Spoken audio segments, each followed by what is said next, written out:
वंदे मातरम। सभी को नमस्ते।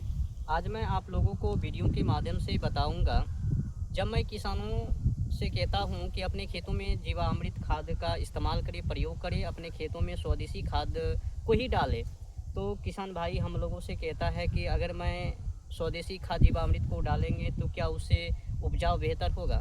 तो मैं बार बार कहता हूं किसान भाइयों से कि 100%, 100% में 100%, एक भी परसेंट कमी नहीं है।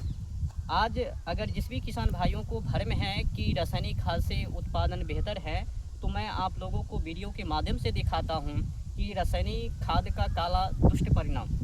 आप अभी इस समय मैं खेतों में हूं और मैं आप लोगों को दिखाना चाहता हूं कि रासायनिक खाद का काला दुष्ट परिणाम कैसा निकला है।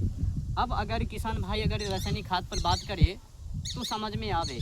जब मैं किसान भाइयों को बताता हूं कि स्वदेशी खाद जीवामृत खादों को अपने खेतों में डालें तो टाइटे फिश हो जाता है। तो किसान भाइयों से मैं यही कहना चाहता हूं, अगर आप लोगों को रासायनिक खाद पर विश्वास है तो आज देखिए रासायनिक खाद का काला परिणाम। ये जो किसान भाई का लगभग में 10 से 12 कट्ठा का ये खेत है और खेतों में देखिए लगभग में 5 से 6 कट्ठा ऐसा है जहाँ पर सही ढंग से गेहूँ उगा ही नहीं है। देख सकते हैं आप, यहाँ से लेकर वहाँ तक 5 से 6 कट्ठा किसान भाइयों का वो खेत बर्बाद हो गए। मतलब सही ढंग से उपज ही नहीं, उगा ही नहीं पौधा। अब बताइए किसान भाई अब क्या करेंगे। जब मैं किसान भाइयों को जानकारी देता हूँ तो कहता है कि स्वदेशी खाद को मैं डालूँगा, उपजाऊ कम हो जावे। अगर स्वदेशी खाद को डालूँगा तो अगर उपजाऊ नहीं होगी तब हम क्या करेंगे।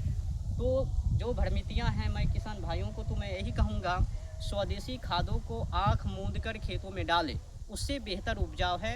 मैं भी खेती बाड़ी स्वदेशी खाद से ही करता हूँ 2021 से। जब से मैं राजीव दीक्षित जी से जुड़ा तो राजीव दीक्षित जी ने जो फार्मूला हम लोगों को बताया, जानकारी दिया, उसी के फार्मूला के अनुसार मैं खेती बाड़ी करता हूँ। और उस समय में जब मैं खेती बाड़ी करता तो कम ही उपजाऊ, आज तो मैं ढेर सारे उपजाऊ करता हूँ और अनाज को अपने घर ले जाता हूँ। तो किसान भाई से भी कहता हूँ कि अपने खेतों में स्वदेशी खाद को ही डालें।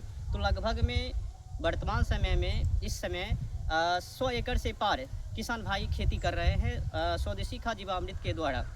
तो अब मैं उन लोगों को बताना चाहता हूँ जो कहता है कि मैं अपने खेतों में जीवामृत खाद को नहीं डालूँगा, अगर मैं जीवामृत खाद को डाला तो उपजाऊ कम हो जाएंगे। तो आप इस समय खेतों के देखिए बर्बादी। अब ये किसान रोने के अलावा क्या करेंगे। अब किसान भाई को तो उगा नहीं, अब तो रासायनिक खाद को तो बचा लेना चाहिए, बेहतर उपजाऊ करना चाहिए। अब रासायनिक खाद किसान भाई को तो बचाने वाला है ही नहीं। अब किसान भाई खेत में आएंगे और आँख से आंसू बहाएंगे। जय हिंद, जय भारत।